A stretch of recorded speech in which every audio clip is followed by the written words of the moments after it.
نبی کی ولادت سے 1000 سال پہلے ایک بادشاہ اٹھا، نام تھا طبہ حمیری۔ توجہ چاہیے، نام کیا تھا؟ طبہ حمیری۔ یہ اٹھا، زبردست فوج تھی، جس شہر کی طرف چل دیتا لوگ شہر کا شہر خالی کر دیتے تھے اور چابیاں اس کے قدموں میں ڈال دیتے۔ جس شہر کو یہ فتح کرتا تھا اس شہر کی فوج اپنی فوج میں شامل کرتا تھا۔ اس کی فوج بڑھتے بڑھتے بہت بڑی ہو گئی۔ اس نے دل میں ٹھانی کہ مجھے پوری دنیا پہ حکومت کرنی ہے۔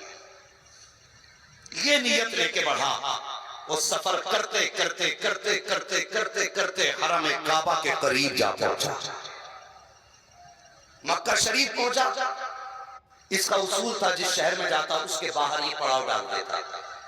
شہر کے لوگ خود آتے، اس کے ڈر سے چابیاں سونپ دیتے کہ یہ ہمارا شہر قتل و غارت گری نہیں چاہیے۔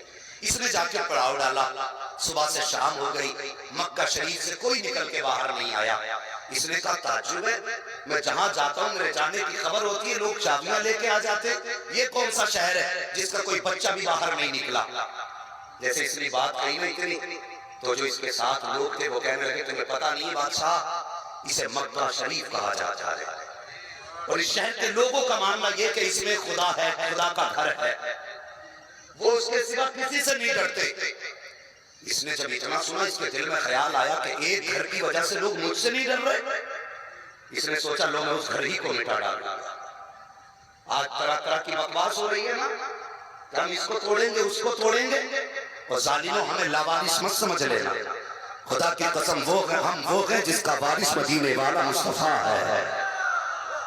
ہاں ہمارا مالک کمزور نہیں ہے، اتنا پاورفل ہے، اگر اشارہ کرتے تو سورج کو لوٹا دیتا ہے، اگر انگلی اٹھاتے تو چاند کا سینہ توڑ دیتا ہے۔ تو تیری اوقات بھی کیا ہے، خدا کی قسم ابھی ڈھیل ہے ادھر سے، مگر اتنا بھی لاوارث مت سمجھنا کہ جیسا چاہو گے تم چبا ڈالو گے۔ ہاں بس توجہ کریں، اس نے چاہا اللہ کا گھر گرانا، اس کے سر میں درد ہوا، جیسی سر میں درد شروع ہوا وہ کہنے لگا سر میں بڑا درد ہے، دوا دی گئی درد نہیں رکا۔ جو اس کے ساتھ اس کی قوم کے عالم تھے دم درود کرنے لگے، درد نہیں رکا۔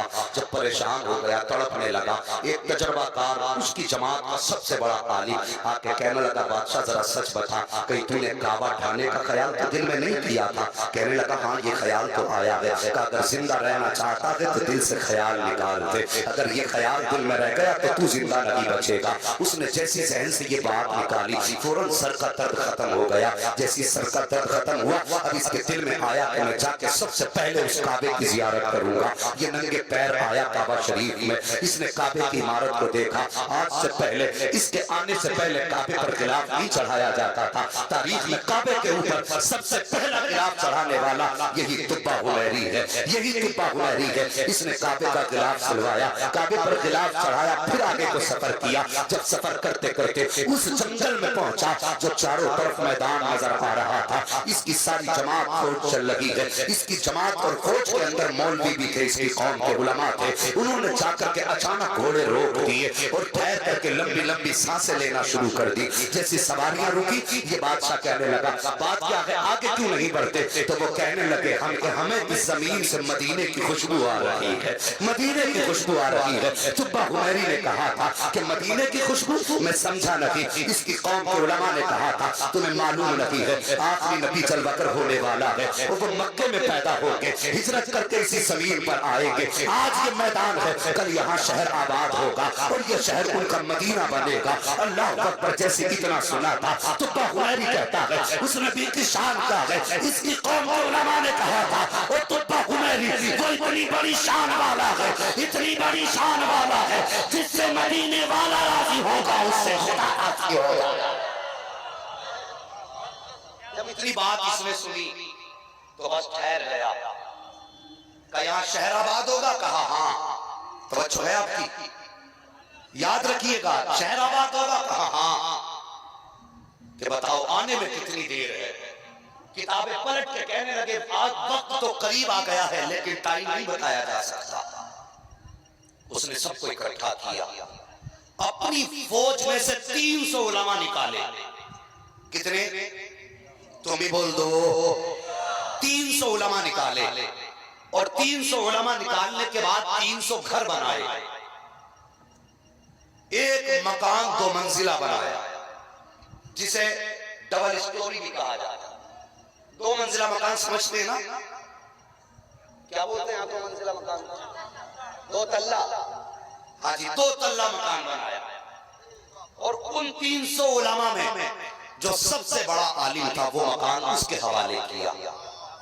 ایک خط لکھا اور لکھنے کے بعد جو سب سے بڑا عالم تھا اس کو دے دیا. توجہ کیجئے, جو سب سے بڑا عالم تھا وہ خط اس کے حوالے کر دیا.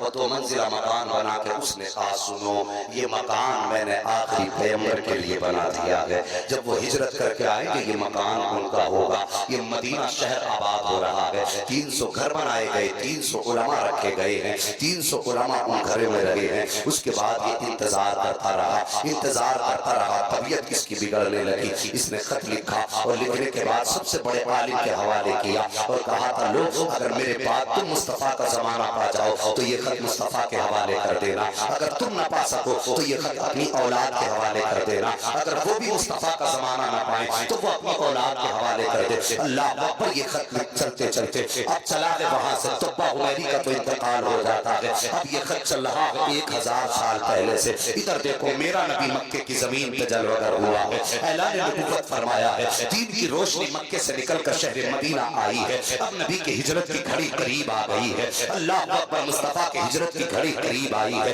مدینے میں سرکار کی آمد کے چرچے ہونے لگے ہیں. آقا کریم کی آمد کی باتیں ہو رہی ہیں. آپ دیکھو تو صحیح تاریخ اٹھائیے مصطفیٰ کے مدینے کی. ذرا اٹھیے دیکھو ایک شہر ہے مدینہ شریف. وہاں پہ کچھ جوان امیر بیٹھے ہوئے ہیں. وہ بیٹھے بیٹھے باتیں کر رہے تھے. آ رہے ہیں پیغمبر اسلام, وہ میرے مہمان بنیں گے. کوئی کہتا تھا میرے مہمان بنیں گے. کوئی کہتا تھا میں نے ابھی گھر میں رنگ و روغن کیا ہے, وہ میرے مہمان بنیں گے. کسی نے کہا میں نے نیا گھر بنایا ہے, وہ میرے مہمان بنیں گے.